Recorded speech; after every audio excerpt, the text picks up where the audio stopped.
స్తోత్రాలు దేవా. నాయనా, మరి 2 రోజుల సభలలో మొదటి దినాన చాలా చక్కగా జరిగించారు నాయనా. మరి 2వ రోజు ఈ చివరి దినాన ఉదయకాలపు ఆరాధనలోనైనా మీ తోడు సహాయాన్ని దయచేయండి నాయనా. మరి ఈ సమయంలో నీ బిడ్డలతో నాయనా కలిసి నీ మాటలు పంచుకొనుచుండగా వారికి అర్థమయ్యే రీతిలో బోధించే సమయోచితమైన జ్ఞానాన్ని నాకు ప్రసాదించండి. అలాగనైనా మరి వింటున్న ప్రతి ఒక్కరూ కూడా శ్రద్ధ కలిగి వినే భాగ్యాన్ని దయచేయమని క్రీస్తు పేరట ఈ ప్రార్థన సమర్పించుకుంటున్నాం మా కన్న తండ్రి, ఆమేన్. ప్రియులారా, బైబిల్ గ్రంథంలోకి వెళ్ళి ఒక మాటను మనం చదువుకుందాం. ప్రకటన గ్రంథం అందరూ కూడా, మరి బైబిల్ కలిగిన వారందరూ కూడా తీసి చూడాలి. ప్రకటన గ్రంథం 2వ అధ్యాయము 8వ వచనాన్ని మనం చదువుకుందాం. బైబిల్ మరి చదవగలిగిన వారు చదివి సహకరించండి.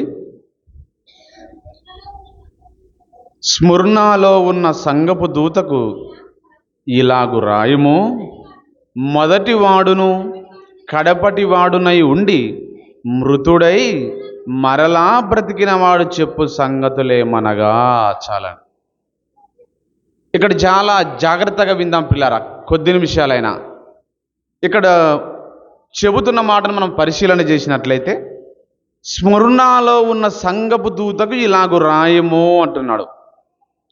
ప్రభు అయిన యేసుక్రీస్తుల వారు ప్రకటన గ్రంథంలో 7 సంఘాలకు 7 ఉత్తరాలు రాసినట్టుగా మనం చూస్తాం, 7 లేఖలు రాసినట్టుగా.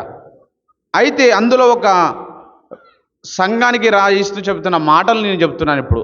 ఆయన ఏమంటున్నాడంటే, స్ముర్నా సంఘానికి ఉత్తరం రాయిస్తూ ఎలా రాయిస్తున్నాడంటే, మొదటి వాడను కడపటి వాడునై ఉండి మృతుడై మరలా బ్రతికిన వాడు చెప్పు సంగతులేమనగా అని చెబుతున్నాడు ఆ సంఘానికి. ప్రియులారా, తనను తాను ఎలా పరిచయం చేసుకుంటున్నాడంటే, నేను మొదటి వాడను కడపటి వాడను మృతుడనై మరలా బ్రతికిన వాడను చెప్పు సంగతులు అని చెప్తున్నాడు. అయితే పిల్లరా, మిగతా 6 సంఘాలు కూడా ఉన్నాయి కదా, వాటికి ఇలా పరిచయం చేసుకోలేదు. వాటికి ఎలా పరిచయం చేసుకున్నాడో నేను చదువుతాను చూడండి. 2వ అధ్యాయం 1వ వచనంలో ఇక్కడ ఒక సంఘం కనబడుతుంది, ఎఫెసు సంఘం. దీనికి ఎలా పరిచయం చేసుకున్నాడంటే, ఎఫెసులో ఉన్న సంఘపు దూతకు ఇలాగు రాయము, 7 నక్షత్రములు తన కుడి చేత పట్టుకొని 7 దీపస్తంభముల మధ్య సంచరించేవాడు చెప్పు సంగతులేమనగా అన్నాడు. ఇక్కడే ఎలా పరిచయం చేసుకున్నాడు ఎఫెసు సంఘానికి? ఎలా అంటే, 7 నక్షత్రాలు తన కుడి చేత పట్టుకొని 7 దీపస్తంభముల మధ్య సంచరించేవాడు చెప్పు సంగతులేమనగా అన్నాడు. అంటే ఎఫెసు సంఘానికి మరోలో పరిచయం చేసుకున్నాడు కదా. ఇంకొక సంఘాన్ని కూడా చూడండి, 12వ వచనం. పెర్గములో ఉన్న సంఘపు దూతకి ఇలాగు రాయము, వాడి అయిన 2 అంచులు గల ఖడ్గము గలవాడు చెప్పు సంగతులేమనగా అన్నాడు. ఈ పెర్గము సంఘానికి మరోలా పరిచయం చేసుకుంటున్నాడు కదా. మరలా ఇంకొక సంఘాన్ని కూడా చూద్దాం. తుయతైరాలో ఉన్న సంఘం గురించి కూడా చూస్తే 18వ వచనం. తుయతైరాలో ఉన్న సంఘపు దూతకి ఇలాగు రాయము, అగ్ని జ్వాలల వంటి కన్నులను అపరంజిని పోలిన పాదములు గల దేవుని కుమారుడు చెప్పు సంగతులేమనగా అన్నాడు. అంటే ఒక్కొక్క సంఘానికి 7 సంఘాలు ఉన్నట్టుగా మనం చూస్తాం కదా. ఆ 7 సంఘాలకి ఒక్కొక్క సంఘానికి ఒక్కొక్క విధంగా పరిచయం చేసుకుంటున్నాడు. ఒకేలా చెప్పుకోవడం లేదు తన గురించి. ఒక్కొక్క సంఘానికి ఒక్కొక్క విధంగా పరిచయం చేసుకుంటున్నాడు. ఎందుకు అలా పరిచయం చేసుకున్నాడు ఆయన? అయితే అన్నిటికీ ఒక్కొక్క సంఘానికి ఒక విధంగా పరిచయం చేసుకున్నాడంటే దాని వెనక ఒక కారణం ఉంది. అయితే అవన్నిటి గురించి మనకు అవసరం లేదు, కానీ సమయం ఉండదు. కానీ ఒక్క దాని గురించి, అదే స్మరణ, దాని గురించి మాత్రమే ఆలోచిద్దాం, ఓకేనా? అయితే దీని గురించి ఎలా చెప్పుకుంటున్నాడంటే, మొదటి వాడను కడపటి వాడనై ఉండి మృతుడై మరల బ్రతికిన వాడు చెప్పు సంగతులేమనగా అంటున్నాడు. ఎందుకు ఇలా పరిచయం చేసుకుంటున్నాడు ఆ సంఘానికి అంటే, కొంత చరిత్ర మనకు తెలియాలి పిల్లారా. ఆ స్మరణ సంఘం యొక్క కొంత చరిత్ర మనకు తెలిస్తే ఆయన దానికి ఎందుకు అలా పరిచయం చేసుకున్నాడో మనకు అర్థమవుతుంది. ఆ చరిత్ర తెలుసుకోకుండా మనం సాపిగా చదివామనుకోండి, అలా చదివితే మనకు అర్థం కాదు. ఈ సంఘానికి ఈ విధంగానే ఎందుకు పరిచయం చేసుకున్నాడని కొంత చరిత్ర తెలిసిందనుకోండి, చక్కగా మనకు అర్థమవుతుంది. అయితే దాని చరిత్ర ఏంటో ఒక 5 నిమిషాలు చెప్తాను చూడండి. ప్రియులారా, మనకు బైబిల్ గ్రంథంలో ఆసియా అన్న ప్రాంతం కనపడుతుంది కదా, చిన్న ఆసియా కనపడుతుంది. అయితే ఈ చిన్న ఆసియా ప్రాంతంలో ఎన్నో పట్టణాలు ఉన్నాయి, ఎన్నో గ్రామాలు ఉన్నాయి, ఎన్నో ఊర్లు ఉన్నాయి. అయితే అందులో ఒక ఊరే ఈ స్ముర్నా. మనకు బైబిల్ మ్యాప్లో కూడా కనపడుతుంది చూడండి ఒకసారి, మీకు అర్థం కావడానికి. బైబిల్ గ్రంథంలో 4 మ్యాపులు ఉంటాయి చూడండి ఒకసారి. బైబిల్ కలిగిన వారు చివరి మ్యాప్ అపోస్తులుడైన పౌలు ప్రయాణం చేసిన ప్రదేశములు అన్న మ్యాప్ కనపడిందా? అందులో మనకు ఆసియా అన్న పెద్ద అక్షరాలు కనబడతాయి. ఆసియా అన్న పెద్ద అక్షరాల పక్కల పెర్గము, దాని కింద స్ముర్నా అన్న ప్రాంతం కనబడుతుంది. ఇదే ఆ స్ముర్నా. అయితే చెబుతాను వినండి. ఇక ఈ స్ముర్నా ఈ ఆసియాలో ఉన్న ఒక ఊరు. అయితే పిల్లరా, క్రీస్తు శకం 26లో ఎవరు పరిపాలన చేసేవారంటే యేసుక్రీస్తు కాలంలోనే రోమీలు పరిపాలన చేసే కాలం అది కదా, రోమీలు పరిపాలిస్తున్న కాలం అది. అయితే క్రీస్తు శకం 26లో అంటే ఒక రోమా చక్రవర్తి పరిపాలన చేసేవాడు. ఆ రోమ చక్రవర్తులను ఏమని పిలిచేవారంటే కైసరులను పిలిచేవారు. కైసరులను పిలిచేవారు. ఈ ఈ రోమా చక్రవర్తి ఒక ఆయన ఉన్నాడు. ఆ క్రీస్తు 26లో పరిపాలించే ఆయన ఎవరు ఆయన అంటే తిబెరి కైసరు. ఎవరైన తిబెరి కైసరు. ఈయన మనకు లూకా సువార్త 3వ అధ్యాయం 1వ వచనంలో కనపడతాడు. అయితే జాగ్రత్తగా వినండి, తర్వాత చదువుకోండి. లూకా సువార్త 3వ అధ్యాయం 1వ వచనంలో ఈ తిబెరి కైసరు ఉన్నాడు కదా, ఈయన గద్దెనెక్కిన 12 సంవత్సరాలకి, అంటే ఈయన గద్దెనెక్కింది ఎప్పుడు, చక్రవర్తిగా అయింది ఎప్పుడంటే క్రీస్తు శకం 14లో. ఆయన గద్దెనెక్కిన 12 సంవత్సరాలకి అంటే క్రీస్తు శకం 26లో ఈయన పేరు మీద స్ముర్నాలో ఒక ఆలయం వెలసిల్లింది. జాగ్రత్తగా వినాలి. ఈ స్ముర్నా ప్రాంతంలో, ఈ స్ముర్నా గ్రామంలో ఏం జరిగిందని తెలుసా? ఈ రోమ్ చక్రవర్తి తిబెరి ఉన్నాడు కదా, ఈ తిబెరి చక్రవర్తి పేరు మీద ఈ స్ముర్నాలో ఒక ఆలయం వెలసిల్లింది. ఆలయం కట్టేశారు. అదేంటండి, ఒక మనిషికి ఆలయం కట్టడం ఏంటి? దేవుళ్ళకి కదా ఆలయాలు కట్టేది, ఒక మనిషికి ఆలయం ఏంటి అనుకుంటున్నారా? ఆనాడు రోమీలు పరిపాలిస్తున్న కాలంలో రోమా చక్రవర్తులు ఏం చేశారో తెలుసా? వారిని దేవుళ్ళుగా పూజించాలని ఆజ్ఞ జారీ చేశారు. ఏం చేశారు? దేవుళ్ళుగా పూజించాలని ఆజ్ఞ జారీ చేశారు. అలా ఆజ్ఞ జారీ చేశారు కాబట్టి ఆ తిబెరు తన పేరు మీద ఒక పెద్ద మందిరాన్ని కట్టించుకున్నాడు. పెద్ద మందిరం కట్టించుకొని తన విగ్రహాన్ని దానిలో ఉంచుకున్నాడు. అయితే ఆ తిబెరు ఆ ఆలయం ఉంది కదా, తిబెరి ఆలయంగా పిలువబడింది అది. ఆ ఆలయానికి అక్కడ ఉన్నవారు, స్ముర్నాలో ఉన్నవారు అందరూ కూడా ఆ చక్రవర్తి ఆరాధన చేసేవారు. చక్రవర్తి ఆరాధన జరిగేది. అలా చక్రవర్తి ఆరాధన జరుగుతూ చాలా విస్తృతంగా జరిగేది పిల్లారా. అది చివరికి అది ఒక కేంద్రంగా మారిపోయింది. మిగతా ప్రాంతాలకు ఈ స్ముర్నాలో ఉన్న తిబెరి యొక్క ఆలయం ఏమైపోయిందంటే ఒక కేంద్ర స్థానంగా మారిపోయింది. అది అక్కడ ఎంతో భయంకరమైన విగ్రహారాధన, అది తిబెరి ఆరాధన జరిగేది, చక్రవర్తి ఆరాధన జరిగేది. అలా జరుగుతున్న కాలంలో అపోస్తలుల ద్వారా సువార్త ప్రకటించుకుంటూ విస్తరిస్తున్న కాలంలో పౌలు గారి ద్వారా సువార్త ఎక్కడికి వెళ్ళిందంటే ఆయన ద్వారా వెళ్ళిన సువార్త స్ముర్నాలోకి కూడా వెళ్ళిపోయింది. ఎక్కడికి? స్ముర్నాలోకి కూడా వెళ్ళిపోయింది. అలా వెళ్ళిపోయిన తర్వాత అక్కడ స్ముర్నాలో ఉన్న వారు కొందరు క్రైస్తవులుగా మారారు. వినాలమ్మా, స్ముర్నా ప్రాంతంలో ఆ ఊర్లో ఉన్న వారు కొందరు ఎలా మారిపోయారంటే కొందరు క్రైస్తవులుగా మారారు. అంటే చక్రవర్తిని పూజించకుండగా, చక్రవర్తిని ఆరాధించకుండగా కొందరు ఏం చేశారంటే ప్రభు అయిన యేసుక్రీస్తు వారిని ఆరాధించే వారిగా మారిపోయారు కొందరు. అంటే ఆ గ్రామంలో ఎక్కువగా మొత్తం టోటల్ ఎక్కువ ఎవరిని ఆరాధన చేసేవారంటే చక్రవర్తినే. చక్రవర్తి ఆరాధనలోనే మునిగి తేలుతూ ఉన్నారు. భయంకరమైన ఆరాధన అది. అలాంటి పరిస్థితులలో అక్కడ కొందరు క్రీస్తు సువార్త తెలుసుకొని కొందరు మారి అక్కడ క్రైస్తవులుగా మారిపోయారు. అక్కడ క్రైస్తవ సంఘం వెలసిల్లింది పిల్లరా. క్రైస్తవ సంఘం వెలసిల్లింది. అలా క్రైస్తవ సంఘం వెలసిల్లిన తర్వాత ఏం జరిగిందో అది మనకు తెలియాలంటే మరల ఇప్పుడు చదువుకోవాలి.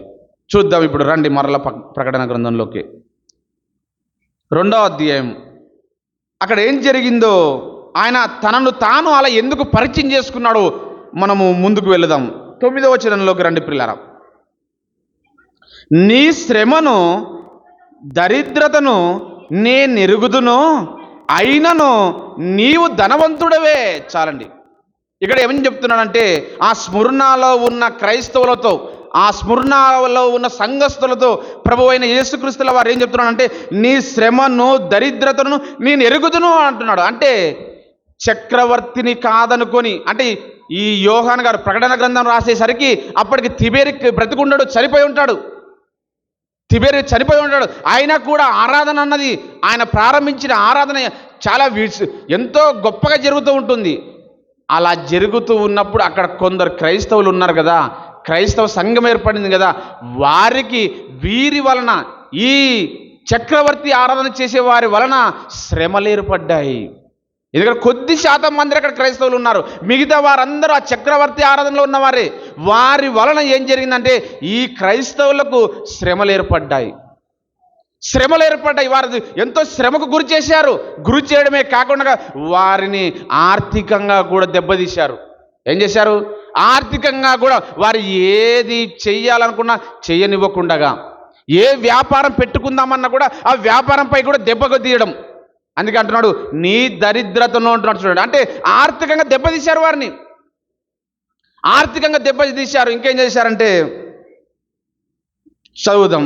నీ దరిద్రతను నేను ఎరుగుదును, అయినాను నీవు ధనవంతుడేమంటున్నాడు. చూడండి, నువ్వు దరిద్రతలకు వెళ్ళిపోయావు. వాళ్ళు పెట్టే శ్రమల వలన, వాళ్ళు పెట్టే హింసల వలన, వాళ్ళు ఎన్నో నిన్ను వ్యాపారం కూడా చేయకుండా నిన్ను ఎంతో దరిద్రతలోకి తీసుకెళ్తున్నారు కదా, అయితే కూడా నువ్వు ధనవంతుడవే. వారి దృష్టిలో, నువ్వు ఈ లోకం దృష్టిలో నువ్వు దరిద్రుడుగా కనపడుతున్నావేమో, కానీ నీవు నా దృష్టిలో ఎలాంటి వాడివో తెలుసా? నీవు ధనవంతుడవే. నువ్వు నా కొరకు నిలబడ్డావు కాబట్టి నీవు ధనవంతుడవే నా దృష్టిలో అన్నాడు. పిల్లరా, నీవు ధనవంతుడవే అంటున్నాడు. ఇంకేం చెప్తున్నాడు? తాము యూదులమని చెప్పుకొనుచు యూదులు కాక సాతాను సమాజపు వారి వలన నీకు కలుగు దూషణ నేనెరుగుదును. చూడండి, అంటే పిల్లరా, ఆ చక్రవర్తి ఆరాధన చేసే వారి వల్లనే కాదు, యూదుల వలన కూడా వీరికి ఏం చేస్తున్నారంటే ఈ శ్రమలు వచ్చేసే యూదుల వలన కూడా నలిగిపోతున్నారు వీళ్ళు. తాము యూదులమని చెప్పుకొనుచు యూదులు కాక సాతాను సమాజపు వారి వలన నీకు కలుగు దూషణ నేను ఎరుగుదును అంటున్నాడు. అంటే యూదులుగా చెప్పుకుంటున్న వారి వలన కూడా ఎంతో దూషణ కలుగుతుంది వీరికి. ఆ క్రైస్తవులకు, ఆ స్మరణలో ఉన్న క్రైస్తవులకు ఎంతో దూషణ, ఎంతో శ్రమలు. ఎందుకంటే ఆ గ్రామంలో ఉన్న వారందరూ కూడా చక్రవర్తి ఆరాధనలో మునిగి తేలుతూ ఉన్నప్పుడు కొద్ది మందిగా వీరు వేరుపడి, ఆ ఆరాధనకు విరుద్ధంగా వేరుపడి ఆ క్రీస్తును ఆరాధిస్తూ ఉన్నప్పుడు ఎన్నో శ్రమలు ఎదుర్కొంటున్నారు, ఆర్థికంగా ఇబ్బంది పడుతున్నారు. అలా ఇబ్బంది పడుతున్నప్పుడు దేవుడు ఆ ప్రాంతానికి, ఆ పట్టణానికి, ఆ సంఘానికి ఉత్తరం రాసి చెప్తున్నాడు, నీవు దరిద్రతలో ఉన్నా కూడా నువ్వు ధనవంతుడివే, భయపడొద్దు, నువ్వు ధనవంతుడివే అని చెప్తూ ఏమంటున్నాడు? యూదుల వలన కూడా నువ్వు శ్రమలు అనుభవిస్తున్నావు కదా, మీ సొంత వారి వలన కూడా నువ్వు బాధలు అనుభవిస్తున్నావు కదా, అయితే నీకు ఒక మాట చెబుతున్నాను వినండి అంటున్నాడు. ఇక్కడ ఏమంటున్నాడు? నీవు పొందబోవు శ్రమలకు భయపడకుము అంటున్నాడు. చూడండి, నీవు పొందుతున్న శ్రమలు ఎంతో ఉన్నాయి కదా, నువ్వు ఎన్నో శ్రమలు అనుభవిస్తున్నావు కదా, నువ్వు ఎన్నో బాధలు అనుభవిస్తున్నావు కదా, నువ్వు ఎంతో ఆర్థికంగా ఇబ్బంది పడుతున్నావు కదా, అయితే నీవు పొందబోవు శ్రమలకు నీవు భయపడద్దు. ఏం చేయొద్దు? భయపడకము అంటున్నాడు. మరి ఏం చేయాలి? చూడండి, ఇంకా ఇదిగో మీరు శోధింపబడినట్లు అపవాది మీలో కొందరిని చెరలో వేయింపబోచున్నాడు. అపవాది ఆరాధన జరుగుతుంది అక్కడ, మీరు అపవాదిని ఎదిరించి నిలబడ్డారు మీరందరూ. అయితే మీలో కొందరిని అపవాది శోధిస్తూ చెరలో వేయబోతున్నాడు. అపవాది మిమ్మల్ని చెరలోనికి తీసుకెళ్ళబోతున్నాడు, జాగ్రత్త అని చెప్తున్నాడు. ఇంకేమంటున్నాడు? 10 దినములు శ్రమ కలుగును, మరణం వరకు నమ్మకముగా ఉండుము, నేను నీకు జీవ కిరీటాన్ని ఇస్తానంటున్నాడు. అంటే 10 దినములు నీకు శ్రమ కలుగుతుంది అంటే 10 దినములు అంటే 10 దినములు అంటే అక్షరార్థకంగా 10 దినాలని కాదు పిల్లారా, కొద్ది రోజులు. అంటే కొంతకాలానికి ఉపయోగిస్తారు ఆ పదం. అంటే కొంతకాలం నీకు శ్రమలు వస్తున్నాయి, కొంతకాలం నీకు శ్రమలు అనుభవిస్తావు, కాబట్టి నువ్వు మరణం వరకు నమ్మకముగా ఉండుము అంటున్నాడు. మరణం వరకు నమ్మకముగా ఉండుము అంటే కింద పుట్టినోట్లు ఏమని ఉంటుంది చూడండి. రెండో ప్రాణాపాయం వచ్చినా కూడా, నిన్ను చంపేస్తే కూడా నువ్వేం చేయాలంటే మరణం వరకు కూడా నువ్వు నమ్మకంగా ఉండాలి అంటున్నాడు. అంటే పిల్లరా, చక్రవర్తి ఆరాధన కాదనుకొని ఎవరైనా ఇతరులను ఆరాధిస్తే అక్కడ ఉన్నవారు ఏం చేసేవారు తెలుసా? చంపేసేవారు. చక్రవర్తి ఆరాధన కాదనుకొని వేరే వారిని ఆరాధిస్తే అక్కడ ఉన్న వారు ఆ చక్రవర్తి యొక్క ఆరాధికులు ఏం చేసేవారంటే ఇతరులను చంపేసేవారు. అప్పుడు ప్రభు అయిన యేసుక్రీస్తుల వారు అది తెలిసి ఏం చెప్తున్నాడు తెలుసా? నీకు ప్రాణాపాయం వచ్చినా కూడా, నీకు 10 దినములు శ్రమ కలుగును, ఆ శ్రమ కలిగినా కూడా నీవు మరణం వరకు నమ్మకంగా ఉండు, నేను నీకు జీవకిరీటాన్ని ఇస్తాను. ఎందుకో తెలుసా? నువ్వు మరణం వరకు ఎందుకు నమ్మకంగా ఉండాలో తెలుసా? నీకు ఈరోజు నువ్వు నమ్ముకున్నవాడు సామాన్యుడు కాదు. నీవు నమ్ముకున్నవాడు సామాన్యుడు కాదు. ఆయన మొదటివాడు, కడపటివాడు. ఆయన కూడా ఒకనాడు మరణించాడు. మరణించి తిరిగి లేచినవాడు చెబుతున్నాడు మీతో, మీరు నమ్మకంగా ఉండండి మరణం వరకు అంటున్నాడు. పిల్లరా, ఆ ఉత్తరాన్ని, ఆ స్ఫురణ సంఘంతో ఆ ఉత్తరాన్ని ఎందుకు రాస్తున్నాడో తెలుసాలా? వారు ఎంతో మరణానికి గురవుతున్నారు, ఎందరో చంపుకుంటూ వెళ్తున్నారు. అక్కడ ఆ చక్రవర్తి ఆరాధనలో ఉన్న వారు అక్కడ క్రైస్తవులను చంపే పరిస్థితి ఏర్పడింది. అయితే ఆయన అంటున్నాడు, నీవు మరణానికి భయపడొద్దు, నన్ను నమ్ముకున్న నీవు మరణానికి భయపడద్దు. ఎందుకో తెలుసా? నేను ఒకనాడు మరణాన్ని గెలిచి, మరణ సమాధి గర్భాన్ని గెలిచి నేను లేచాను. నీవు కూడా ఏదో ఒక రోజు మరణించినా కూడా నాలాగా నిన్ను లేపుతాను. కాబట్టి నువ్వు మరణం వరకు నీ యథార్థతను విడవకు, మరణం వరకు నువ్వు నమ్మకముగా ఉండుము, నీకు నేను జీవ కిరీటాన్ని ఇస్తానని వారిని ధైర్యపరచడానికి, వారి ధైర్యాన్ని పరచడానికి వారి కొరకు ఈ విధంగా రాస్తున్నాడు. పిల్లారా, నేను మరణించి మృతి నొంది తిరిగి లేచిన వాడను, నేను చెప్పుతున్న సంగతులు మీరు మనసున ఉంచుకోవాలి అంటున్నాడు. భయపడకూడదు. అంటే పిల్లారా, ఆ స్ఫురణలో ఉన్నవారు ఎంతో కోల్పోయారు. పిల్లారా, ఏంది సామాన్యమైన విషయం కాదు.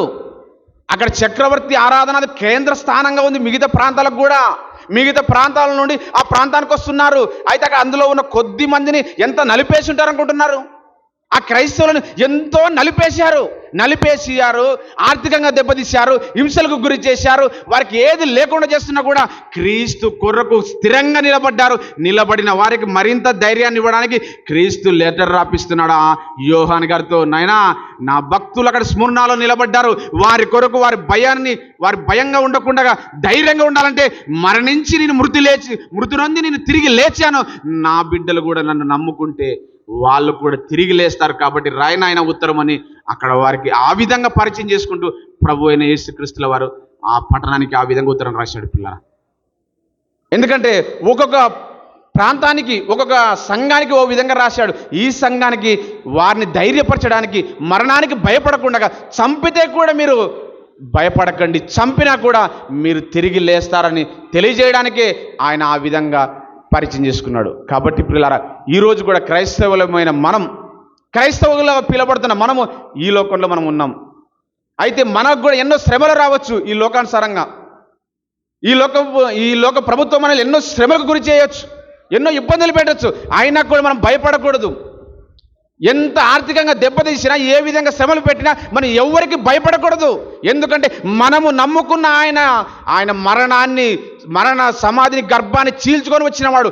మనము కూడా చనిపోయినా కూడా ఆయన మీద నమ్మకంతో మనం మరణిస్తే మనము కూడా ఒకరోజు క్రీస్తు రెండవ రాకడలో మన సమాధి గర్భాన్ని కూడా చీల్చుకొని ఆయనతో పాటు పరలోకానికి వెళ్తామన్న ధైర్యం కలిగి మనమంతా ఉండాలని తెలియజేస్తూ ఈ నా మాటలు ముగిస్తున్నాను. కళ్ళు మూసుకోండి పిల్లలు. ఎక్కువ సంగతులు సేవకుల ద్వారా విందాం. పరలోకమందున మా కన్న తండ్రి, నీ పరిశుద్ధమైన నామానికి వందనాలు, స్తోత్రాలు దేవా. నాయన, ఇంతవరకు ఒక స్మరణ సంఘాన్ని చూపిస్తూ నాయన